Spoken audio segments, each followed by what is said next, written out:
So, Lori, I'm excited to have you on the ProLife Team podcast. Would you introduce yourself as if you were talking to a small group of pregnancy clinic leaders, pro-life leaders, pregnancy clinic directors, people of that caliber? Okay. So, yeah, my name is Lori Navrodtzke, and I am the Recovery Services Manager at Hands of Hope Tucson. I've been on staff here I'm in my 18th year now, which is kind of crazy that I've been here so long. I have a master's in counseling. And so on staff here, what I do is the abortion recovery. And then I also do grief counseling for all types of pregnancy loss. And then a smattering of other types of counseling as it comes up as a need in sessions that I'm having. Awesome. So tell us the story. The story of how you got started in this work or on this journey.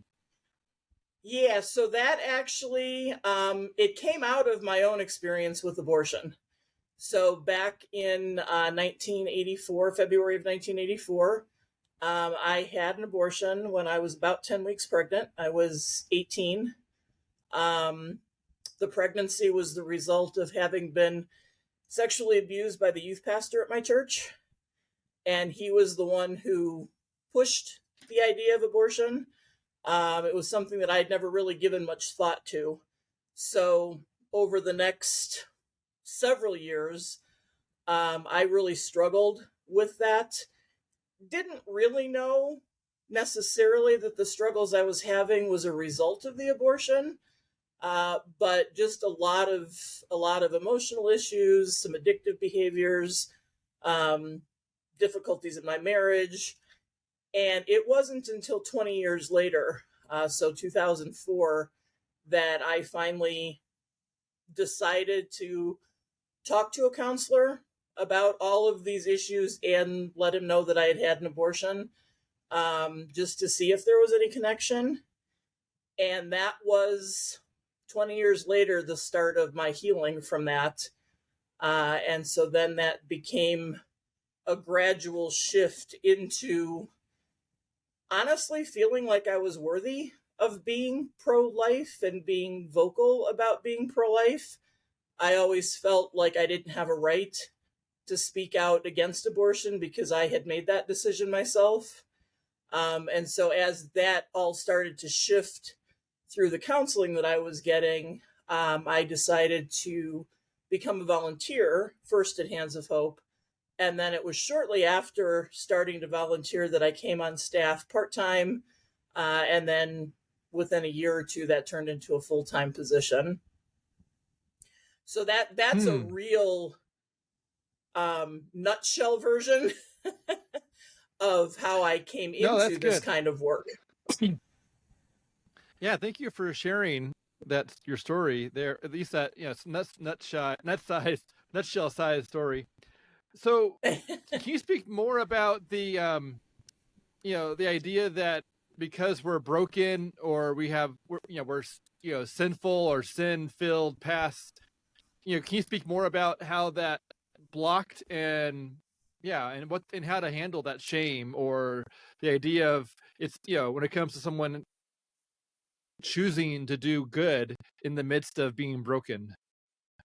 Right. And yeah, it was really, when I think about it now, it's ridiculous. We have no problem at all with accepting somebody who has been a previous drug addict or previous alcoholic now working to help people not get involved in that kind of an addiction. But for some reason, there seems to be this stigma of if you've had an abortion, you have no right to tell somebody else that they shouldn't do it. And I think internally that does come a lot from just that place of shame. I'm like the worst person in the world for having made this decision, which is often what we think and feel. And who am I to tell somebody else that they shouldn't do this? So it really, once you heal from having had an abortion, it becomes I think for a lot of people, a passion then to speak out against it and to help women and men make other decisions, if they find themselves in an unplanned pregnancy.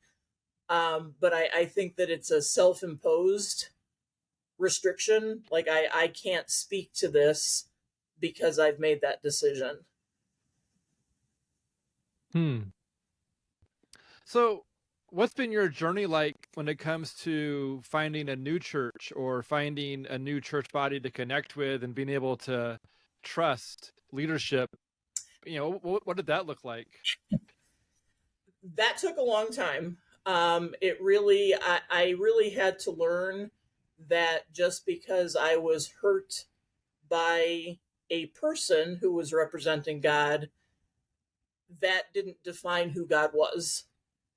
And that was not an easy thing to grasp, because the reality is that yes, we have to look to God for our salvation and for our healing and for all of our needs and all of those kinds of things.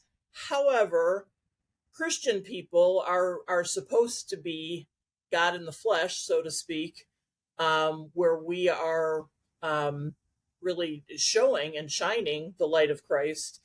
And so when we're hurt by, or when I was hurt by someone in the church like that, it did shift very much over to, I now don't trust God.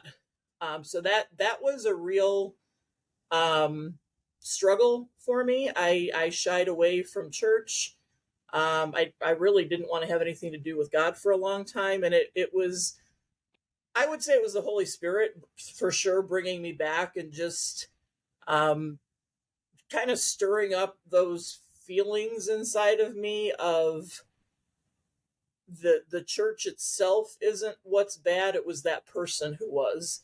And so it took some time, and God put some people into my life who were trustworthy, who did have integrity. I was willing to start slowly taking risks to trust people in the church. And I'm not going to say that I haven't been hurt by people in the church since then, but once I got over that hump, I was able to make that distinction between God is my savior. He's never going to do anything to hurt me. People may hurt me, even if they are representing him, but he's going to be there to help me through that. And I think that comes just from a different level of maturity. When I was hurt by the youth pastor, I was 17, 18 years old. Now I'm much older than that.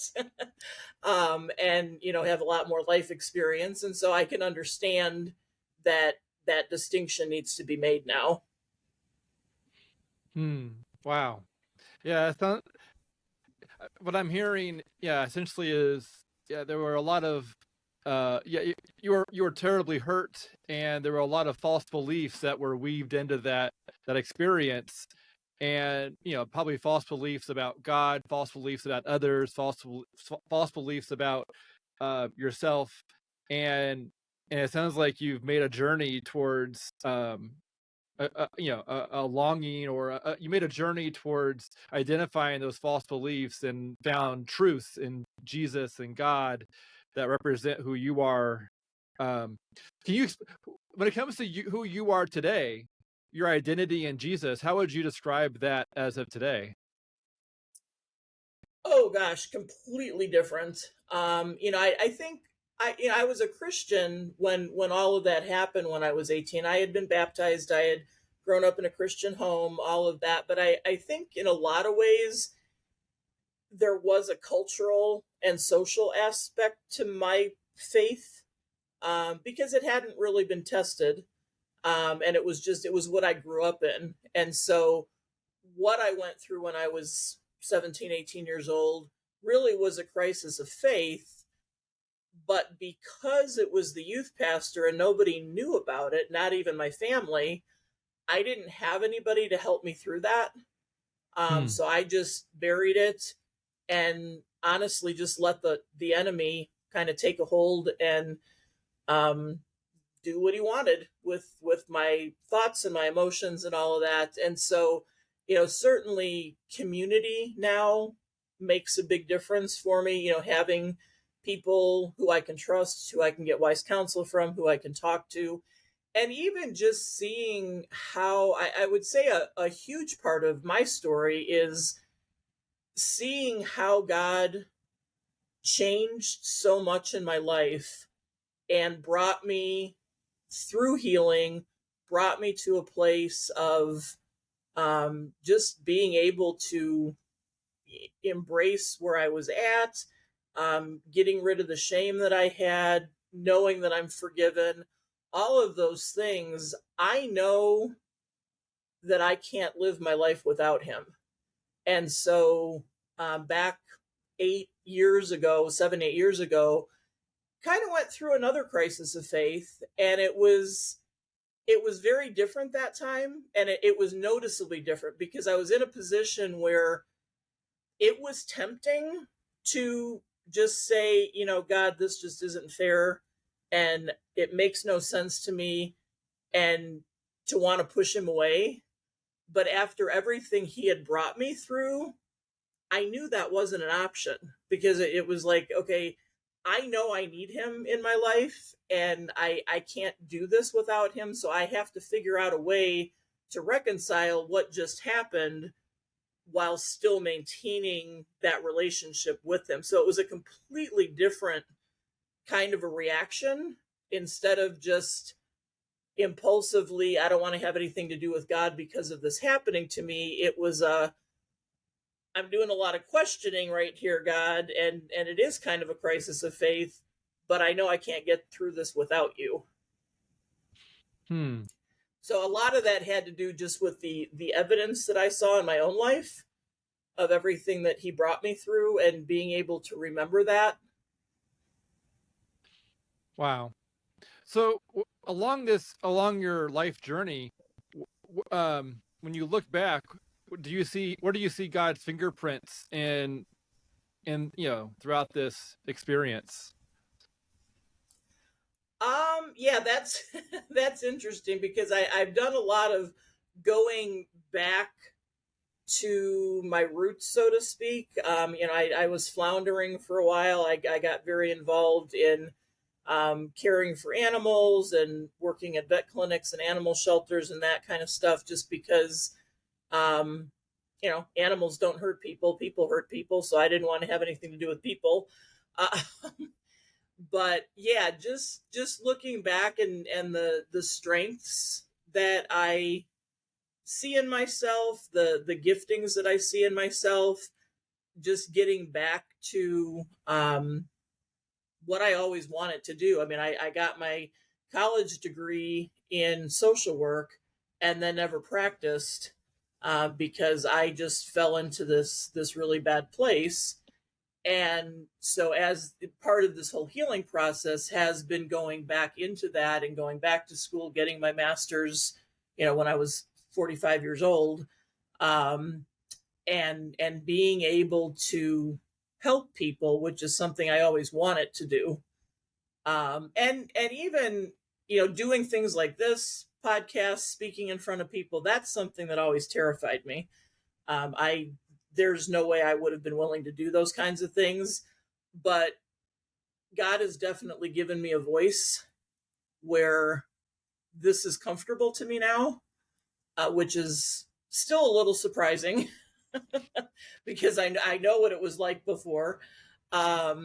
So yeah, just that nurturing, and being able to communicate with people, and even some of that intuition that's there, and with doing the counseling. And so I really do feel, in the time that I've been working here at Hands of Hope and doing what I'm doing here, I do feel like I'm walking in the kind of the work that God gave me to do, as opposed to being completely out of that and trying to figure out my own way. Yeah, awesome. Well, thank you so much for reflecting on those thoughts. That's, those are, yeah, I just want to say thank you for doing that. You're welcome. So a long time ago, I used to work for the crisis pregnancy clinics of Tucson back in 1999 I guess it was 1999 for about 2 Okay. years, before the name change under John Tabor, and for several years we worked in some aspect or another. But all that to say is, so do you work out of the location in the TMC Medical Park? Is that where your office, or where are you officed out of?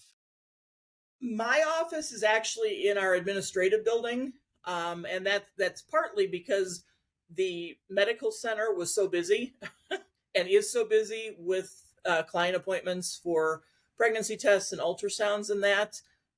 There wasn't room for me to have a full-time office over there. So I'm at the admin building, and in some ways it works, I think, better, just because often people who are coming in for pregnancy tests, you could already kind of see that they're maybe pregnant. They might bring their kids in with them.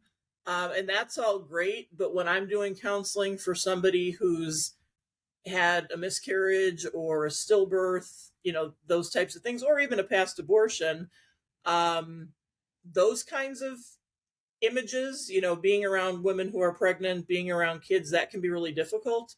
So when they're coming into our administrative building, there isn't any of that, in our waiting room. So I think it's just a little bit better environment for them. Okay. Yeah, so I'm set up over here at admin.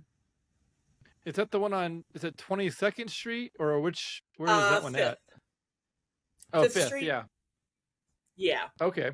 We've had a number of different locations over the years. That's true. So what's something that you've learned in your 18 years of experience working in this field that you think it would be really helpful for, people to know, or that, may not be commonly understood? Oh, wow. That's a deep question. I think I'd have to say that what I've learned is that it seems like sometimes in the pro-life community, especially, and even sometimes in like a pregnancy center, there can be kind of a fragmentation of services, sort of. And what I mean by that is you'll have the people coming in who are potentially in crisis because they found out that they were pregnant, or they think that they're pregnant, and you're doing that kind of crisis intervention with them, with helping them make a decision, hopefully for life, obviously by doing options counseling and ultrasounds and that. And then you have kind of that box of the people who need care because they've already had an abortion. And then depending on, the pro-life organization, or depending on what you have going on at your pregnancy center, there may be a piece where it's more apologetics and that. But I really see such a connection with all of those things. I mean, if I had personally known about, let's say, abortion apologetics, and what comes under that, so the reality that this is a life, this is a unique life, it's not just a clump of cells, that sort of thing. If I had really known that and fully connected those dots, I really don't believe I would have made the decision that I did. Even though I was being pushed and pressured in that direction, I don't think I would have done it if I had truly understood what I was doing. And that comes from that apologetics piece. If I had had an opportunity to hear about the possible consequences, the emotional consequences of abortion, I don't know that I would have made that decision. And even someone who's already had an abortion, they really need to be healed from that. Otherwise, they're very much at risk of making that decision again.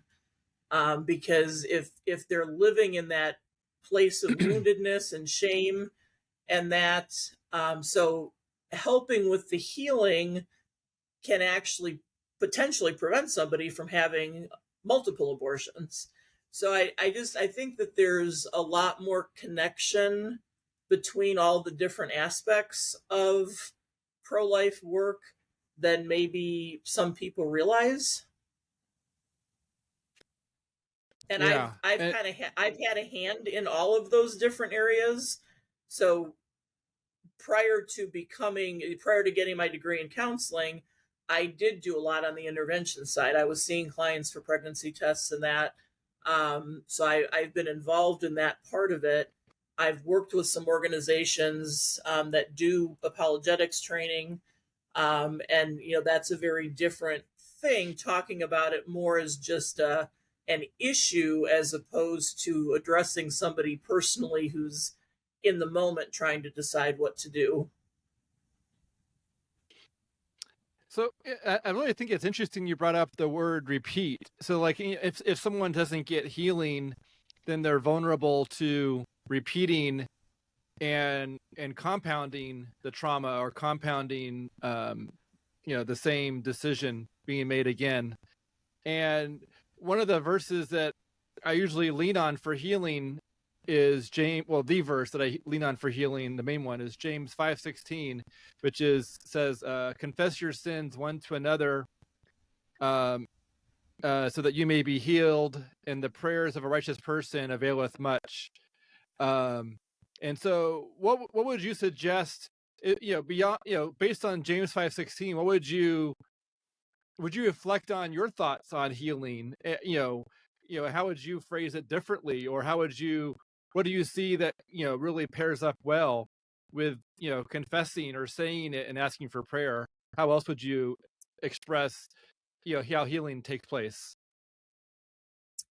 Yeah, so I would definitely agree. Confession is huge because shame is such a big part of having had an abortion. And I honestly believe that really comes, I think shame comes from the enemy for sure, but I think that the reason it's so effective in keeping people down is because choosing abortion really goes against, I believe, the way God created us as women and men. I mean, we were made in his image.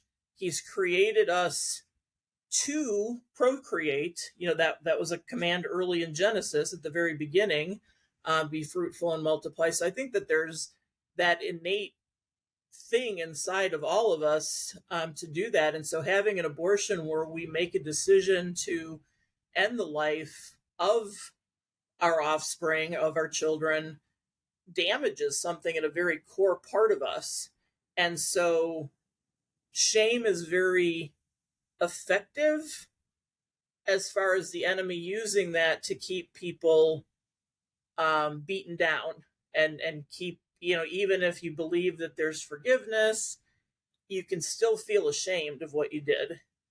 And so if you try to heal kind of just on your own and like, I'm not going to talk to anybody about this, I'm just going to read a book or do a Bible study on my own and do it in private, and then I'll heal from it, and then I'm never going to tell anybody about it again. I personally don't believe that that's fully healing. And that's why I really emphasize getting involved in either a Bible study group, Surrendering the Secret, Forgiven and Set Free, going to a retreat, something where you're actually going to be talking about it. Because saying it out loud is very different than just keeping it all inside. And so if we're able to confess our sins, confess to other people that we've made this decision, talk about how it's affected us, and then heal from it within that context, I believe that's when it really gives a person their voice back, to be able to get past, like I mentioned at the beginning, I felt like I didn't have a right to tell somebody else that they shouldn't have an abortion. And I think if you're willing to confess and get that full healing, then you're better able to say, you know what, no, I actually do have a voice in this, and probably in a lot of ways a more important, not, maybe not more important, but a more effective voice in helping somebody not make this decision, because I've been there, I've done that, I know what the consequences are. But if we're not willing to speak openly about it, we're not going to have that effect on somebody. Yeah, I'm a so a lot of us will talk about how saving babies is important because everyone is an image bearer of God. And at my church, one Right. of the analogies that we have um, taken, and this is not from the Bible, this is from my church, but imagine like there's a mirror that reflects God, and if that mirror was shattered into 6 billion pieces or 20 billion pieces, and every person has reflects God in a unique way. And so all that to say is, when I think of like your story, whether it's more important or less important than another part of this puzzle, I think you do bring a unique aspect of reflecting God. You have uniqueness that no one else has. And at the same time, we also, as someone else can reflect the same God, but you reflect God in a unique way. And so I think everyone brings uniqueness and the value of reflecting the creator. And so I think every story, our stories are really well built to work together to bring help to others, I think. Right. And one of the things that I really appreciate at Hands of Hope, and I know that this isn't necessarily true at all pregnancy centers, our leadership really puts the same weight on the intervention of doing the pregnancy tests and doing the ultrasounds and the options counseling as they do on healing from abortion. So they see, our leadership does see the value in helping women and men heal from those experiences. And obviously anyone, whether they're Christian or not, but certainly within the church, all of the women and men that have been impacted by abortion who haven't healed from it yet, it prevents them from fully engaging in God's work and in what he has for them, whether it has to do with pro-life work or whatever else. We had a local pastor come through one of our healing retreats because of a past abortion that a girlfriend, in college had.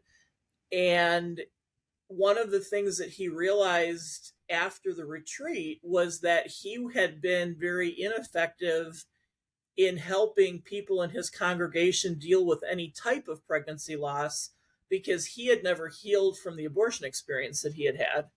So, I think being able to see that healing from abortion, not that it's more important than saving babies' lives, certainly, but I would say it's just as important. They're two different things, but it's just as important. And so there should be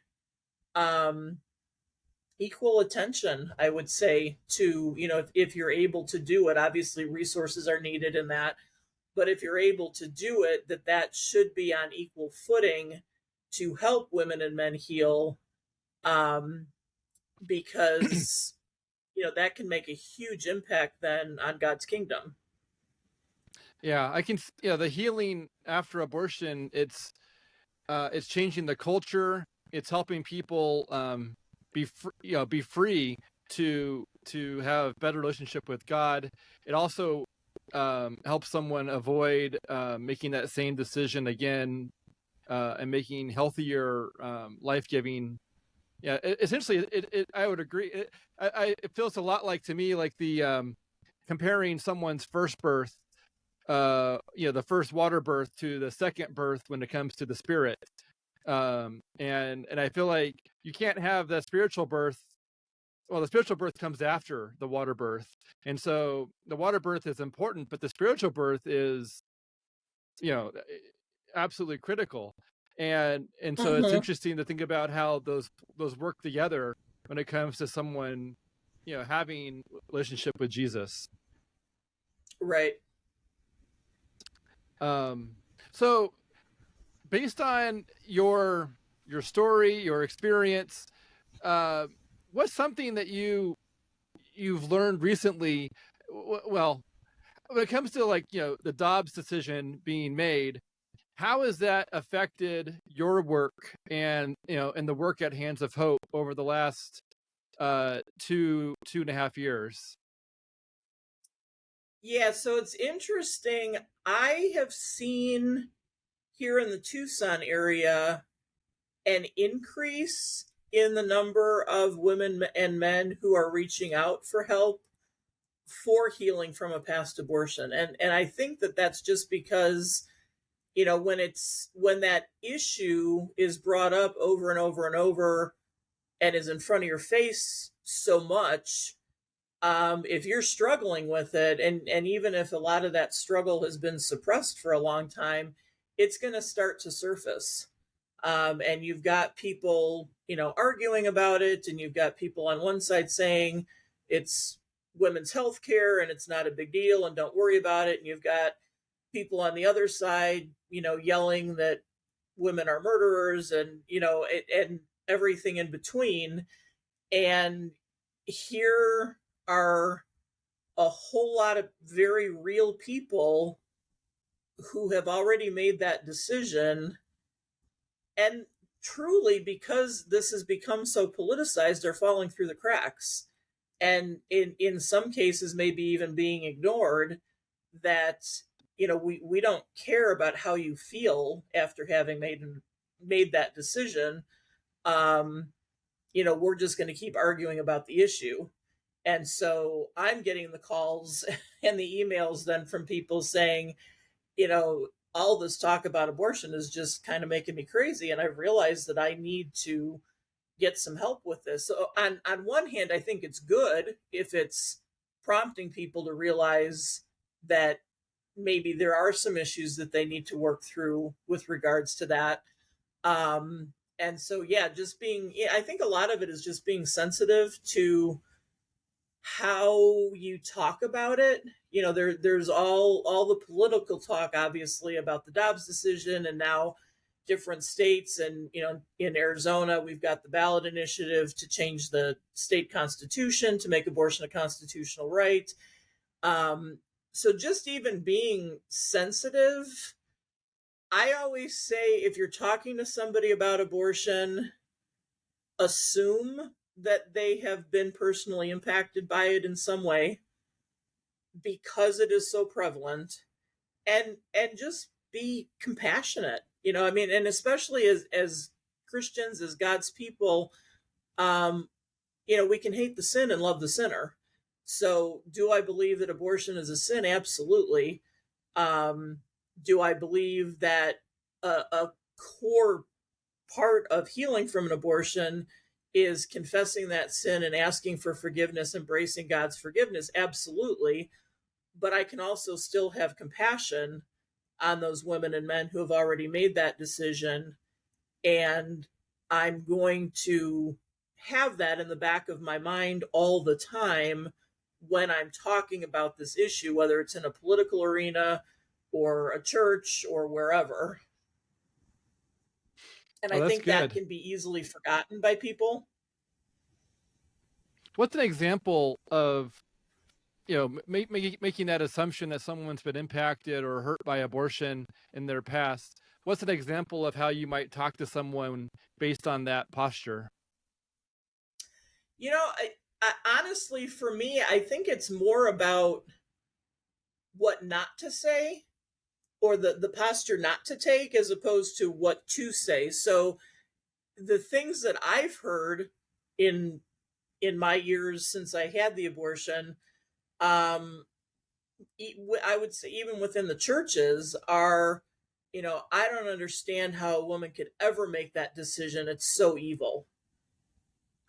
Okay, I'm glad you've never been in a position where you felt like that was the choice you needed to make. But that's pretty hurtful, and it comes across as being judgmental. to somebody who hasn't healed, is what I would say. And so it's that sensitivity of somebody who hasn't healed from an abortion, already feels guilty, already feels ashamed, is already judging themselves, already has a lot of self-condemnation, is struggling with forgiveness. So saying things like, well, a woman is just a murderer for making that decision, or, that's just, how can a mother ever do that? Or, those types of things, just solidifies that Christian people, pro-life people, the church isn't safe to talk about this. I'm not going to get compassion. We actually had a response from a woman who attended one of our Deeper Still retreats. Afterwards, she shared with one of the team members that she never would have believed that she could be around a group of people who she knew were pro-life and not feel any condemnation from them. That's kind of a sad commentary. So I think there's ways that we can talk about it, and just saying that, yes, is abortion wrong? Absolutely. Does God hate abortion? Absolutely. Should abortion never be considered as an option? Absolutely.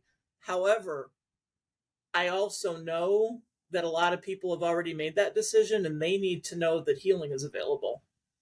And even just saying something like that makes you a safer person, because you're recognizing that people have already made that decision. And to say that healing is available lets somebody know that, healing equals, I'm not going to be condemned, really, or I'm not going to be judged. And so if you're even telling somebody that you understand that healing is available, then that's you saying that you understand this is not an unforgivable sin. And a lot of times that's what we feel like, is that this is an unforgivable sin. Yeah, that makes sense. What are your thoughts about that, really heavy hatred being poured out on Planned Parenthood or on the groups that are promoting and making abortion part of our culture? Yeah, I have my moments for sure of being really, really angry with the individual people, definitely. I try to remind myself that these are people who are being deceived. That the blinders need to come off, the scales need to come off their eyes so that they can really see what they're doing. Ultimately, I would say that our enemy and our adversary is Satan, who is kind of directing all of that. I routinely do pray for people who are that adamant about the issue. I think there's, I think that in some cases it's people maybe who have had an abortion and they're just really trying to justify their decision, and that's where a lot of that anger and intensity comes from. I think sometimes it absolutely is just pure selfishness, self-centeredness. Somebody who's not a believer doesn't have the Holy Spirit in them. And you can be selfish and self-centered about a lot of things, and ultimately God can change anybody's heart. So I mean that anybody can be saved. Everybody has the same access to God's grace and mercy and forgiveness. So as a Christian, I think it is my responsibility to pray for these people. Do their actions and behaviors still make me angry? Absolutely. Here in Tucson, just all the people who are collecting signatures for this ballot initiative, a lot of them don't even know what they're collecting signatures for. They're just out there doing it because they want the money. And then there's others who are just blatantly lying about, if abortion became illegal, women wouldn't get health care for ectopic pregnancy or miscarriage, those kinds of things. And those are just flat out lies. So, yeah, it definitely makes me angry. But then I try to remember that, okay, I'm going to educate them. I'm going to call them out on the fact that they're not being honest.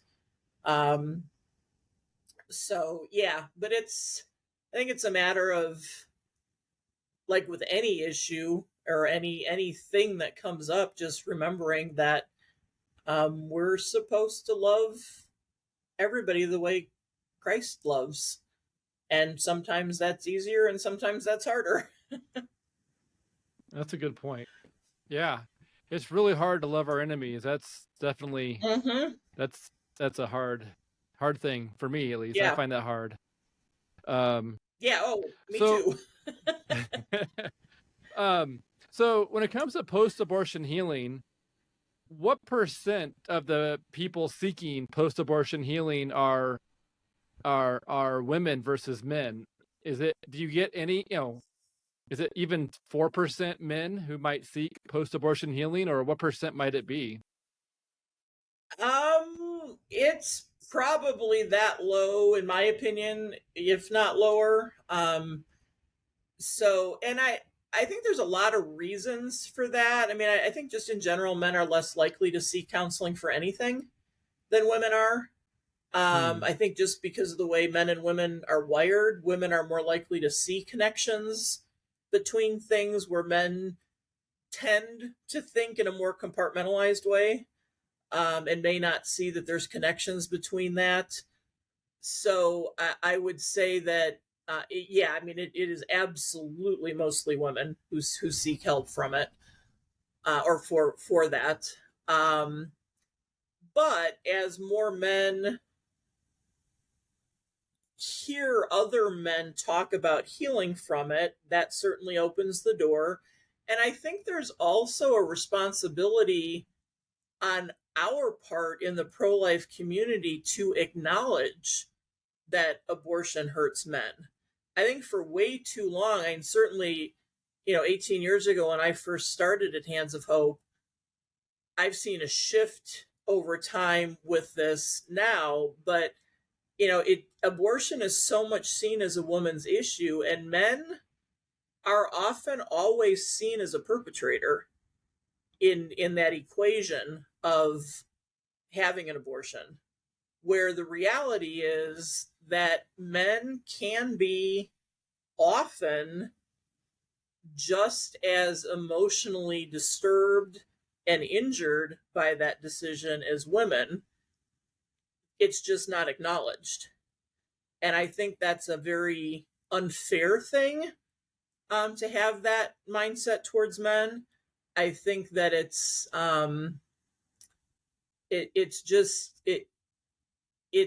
hurts. I think it hurts the pro-life community also, because the other side wants to keep men out of it. They say men don't have any right to tell a woman that she can't have an abortion.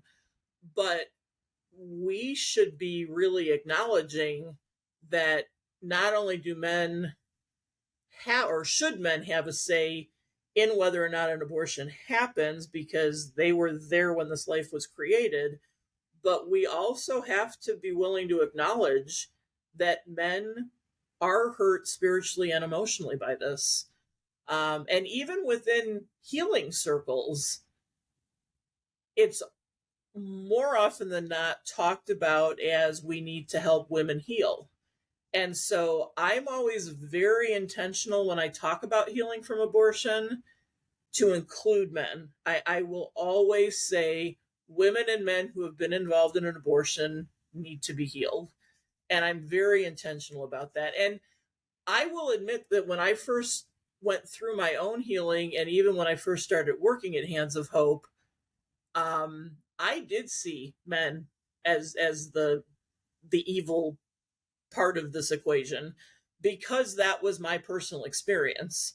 I had someone who had abused me, and then they pressured me into, threatened me into having an abortion. So I saw men as being the perpetrator.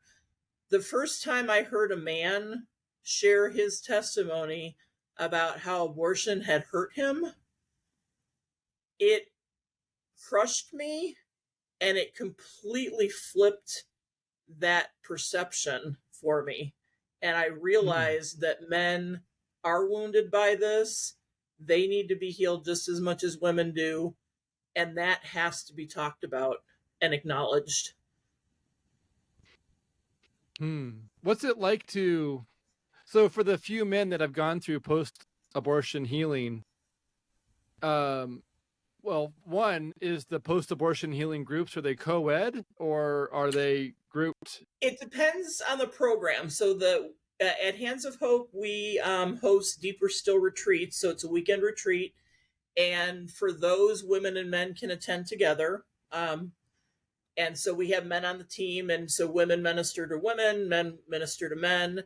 The Bible study groups, the group itself would not be co-ed, but there is a study for women to follow, and there's a study for men to follow, so we can do those as groups for women or groups for men.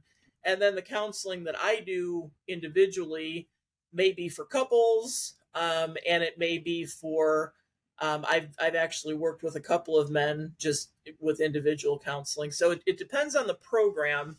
And the one thing to remember with men is that in some cases, he may have been involved in the decision, either by just agreeing with his partner that it was the thing to do, or he may have been pressuring her. But the other thing to remember is that there's a lot of men out there who did not want their baby aborted, and they were 100% powerless to stop it from happening. And they maybe even didn't know that it happened until after the fact. So for women, there's always that element of they were a part of that decision-making process, I guess you could say. I mean, unless they were truly, dragged to a clinic against their will. But for men, it could be either or. And there really are a lot of men who will say, I didn't want her to do it, but I couldn't do anything to stop her. And that really impacts that, I would say, God-given male identity of being a provider and a protector for family. And that's a key part of healing then from it, is addressing that. Oh, that's really good. I'm glad you talked about that. That's really helpful. What about beyond the mother and the father? Is there anyone else who may experience the need for healing after an abortion? Like, for example, let's say there was a parent who coerced their daughter or son or couple, but let's say the daughter, into having an abortion. Is that an example of, how someone else may need to go through the healing process as well? Absolutely. And yeah, and so, they wouldn't necessarily go to like the same program, along with, people who have experienced abortion themselves. But yeah, those can definitely be issues. I mean, I have over the years worked with some people who, a woman who took her sister to an abortion clinic, and now she sees how messed up her sister is and realizes that it probably had at least something to do with the abortion. And she's now feeling a lot of guilt for not doing anything to try to help her make a different decision. It could be a grandparent who either had a part in making that decision or didn't have a part in making that decision, and then just found out that their, son or daughter was a part of an abortion. And it's like, that was my grandchild that was lost. So yeah, it can have a real ripple effect within the family. Children who find out that there were other siblings that should have been there. One of the ladies that I work with, she works with me part-time. Her first pregnancy was an abortion, and then she had her first son almost exactly a year after that.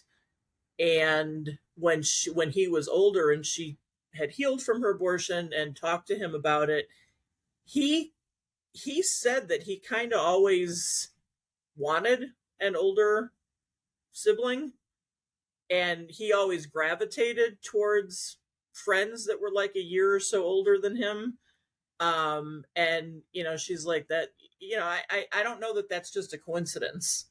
I think there is something inside of us that kind of, I'm not trying to get all like new agey or anything, but I think that a lot of times there is kind of a knowing on the part of people that somebody's missing from the family. So it's definitely or it can be a ripple effect where there's children can be affected because siblings aren't there, or nieces and nephews aren't there, or grandchildren aren't there. So it's not a choice that's just made in a vacuum that has no impact on anybody else. Yeah, that makes sense. What I want to ask you about, what would you like to say to other leaders of post-abortion ministries that they might find encouraging as they're continuing their work in their community, whether it's in Arizona or somewhere else? What would you like to say to people in similar positions as yourself to encourage them? I think the biggest piece of encouragement that I could give is to be persistent in prayer. And the reason I say that is because back 18 years ago when I started working for Hands of Hope, what we were doing with abortion healing was very minimal. We would have a couple of groups a year. It wasn't, and a lot of the time it was because these were people who were wanting to become volunteers with us. And if they had an abortion in their past, we wanted them to go through healing first, just to make sure that they were kind of coming to do what they wanted to do for the right reasons. And it was frustrating for quite a while because we wanted to see the healing piece grow. We wanted to see more people getting healed. And it was very, very hard to get churches to be kind of open to the fact that healing was needed, or to even admit that there were people in their congregations that needed that kind of healing. There's still a lot of pastors that will say, well, that's not really a problem in my church. It's like, well, it probably is. You're just not aware of it. And so it was a lot of persistent prayer. And now over the last, I would say 8-9 years, we're really seeing the fruits of that, with a lot more clients wanting to come for that kind of healing, a lot more churches willing to work with us to promote the healing. And so, to just be persistent, even when it seems discouraging, it can be hard. Yeah. And even, trying to get churches to work with you. And one of the things that we've had happen a couple of times is we'll talk to a church about the need to offer healing to their congregation, and they'll kind of reluctantly agree and say, okay, we'll offer a class here at the church. And then they do that and nobody signs up for it. Well, that's not because there's nobody in the congregation that needs it. It's because they're too ashamed to sign up for something like that and go to it at their own church, because there might be people in the group that they know. And what you don't think about is that, well, you're all there for the same reason, so there's no reason to feel ashamed of it. all they're thinking is, I don't want that person to know that I made this decision. And so that can be difficult too with getting churches on board, because then it's easy to make that assumption, well, if nobody signed up, then they don't really need that here, and so we're not going to pursue this with you. So yeah, so as far as encouraging other leaders, in pregnancy centers, pro-life ministries, and even more specifically in healing, if you're kind of just getting off the ground with that, or making a push to emphasize the healing more, that foundation is absolutely prayer. That God would open the doors, that he would open the hearts of people who need that kind of help, and to kind of prepare the praying for rain, but preparing the field. So getting people trained and prepared to lead groups, facilitate groups, be part of retreat teams, whatever programs you're going to do, knowing that God is going to bring the people in his timing. And now we've got a thriving healing ministry through Hands of Hope, where we're doing groups and we're doing retreats and we're doing individual counseling, and we're talking about it more, and churches are more open to hearing about it and learning about it. And it's exciting to see, and I'm very grateful that I didn't throw in the towel and give up 10 years ago when I was getting frustrated. What would you how would you encourage a pastor who knows that there are people in the congregation who have been hurt by abortion and may be avoiding it from the pulpit or from group discussion in order to not let that surface? What would you suggest or encourage in that situation? Yeah, so obviously, for the most part, pastors aren't going to just stand up there and say, oh, by the way, if anybody has ever had an abortion, there's going to be some context. So if they're talking about, if it's January, Sanctity of Human Life Sunday, they're talking about the issue of abortion, or even just any kind of brokenness or healing, usually pastors who are doing teachings, messages, sermons on something like that are giving examples. So they'll say, if you're feeling broken from addiction, or whatever things that they throw out there as examples. I think it's important to always include abortion as one of those examples, because doing that is the pastor acknowledging that abortion is actually an issue, or can be for a lot of people. And then it's putting out there that healing is available.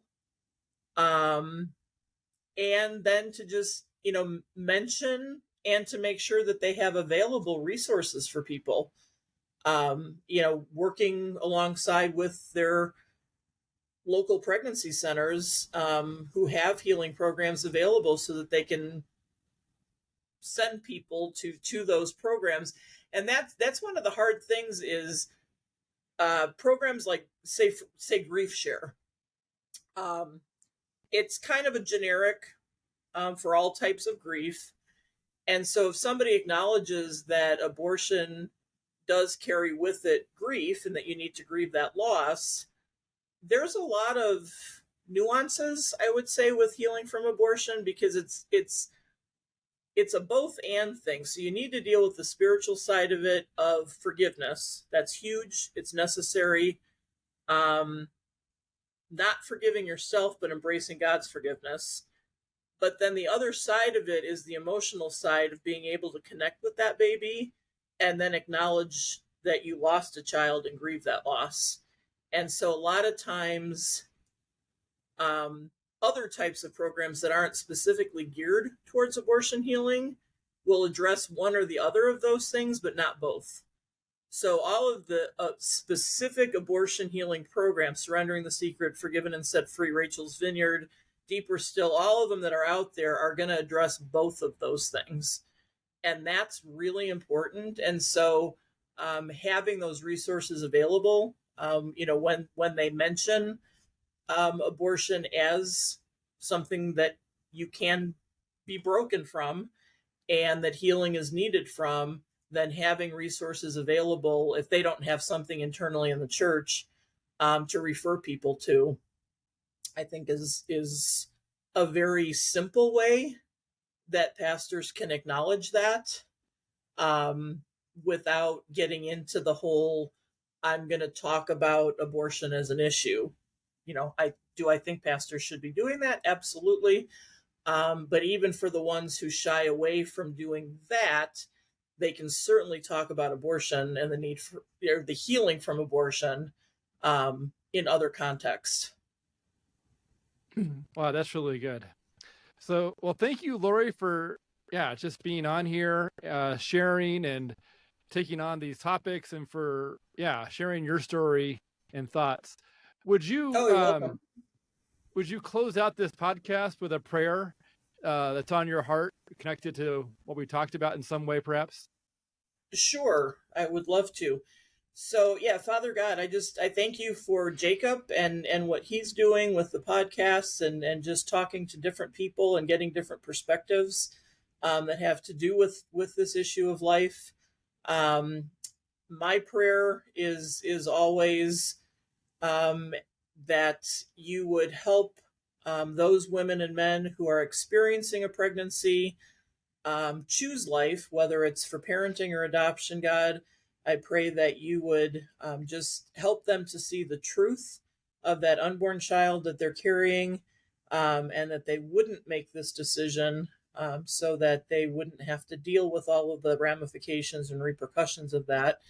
But God, I also pray that you would open the hearts and minds of church leadership and counselors and anyone who is in a place of helping people, that they would recognize that abortion does cause emotional wounds and spiritual wounds. And God, I pray that these people would be open to learning about the need for healing, learning about where they can send people. And God, I pray that you would speak to the hearts of those women and men who have already made this decision, and that you would lead them to programs, whether it's through their church or pregnancy center, to find that healing so that they can be free from that shame and from that guilt. They would find true forgiveness and be in a position where they are willing then to be used by you more effectively in your kingdom work.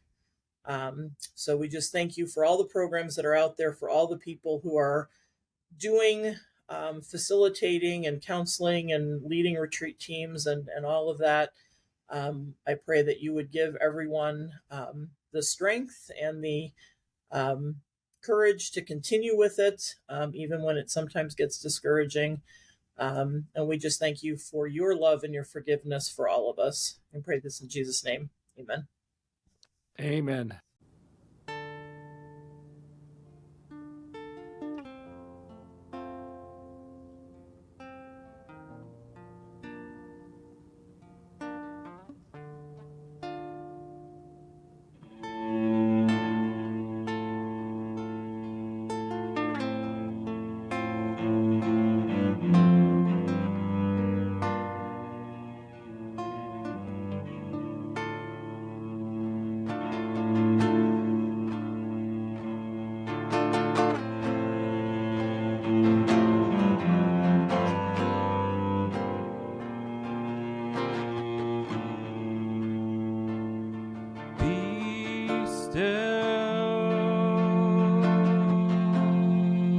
And know that I am God.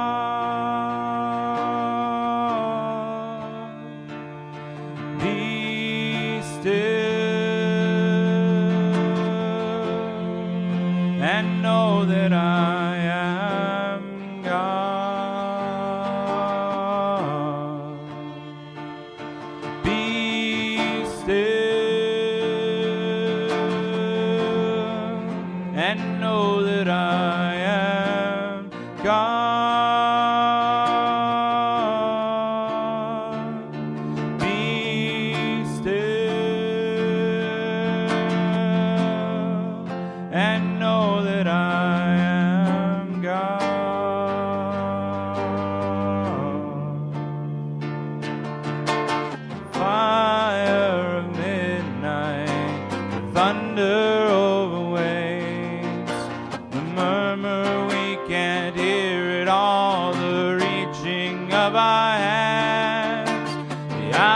lullaby of the broken, a wish inside the earth, the chorus of our questions, all creatures of the earth, be still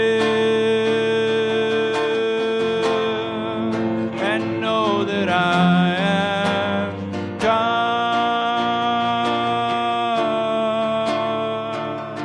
Be still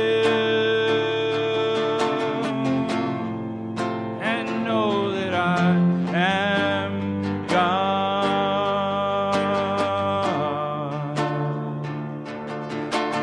Broken sob at the gravesite, the wedding bells at noon, the sounds of the lost and found, the reaching of our hands, the wail and the lion, the mother and her son, the family of terra firma, creatures of the earth, be still and know that I am God.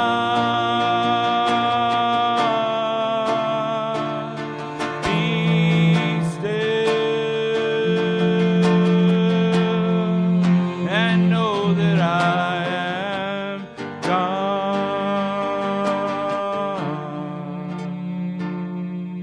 Be still and know that I am God.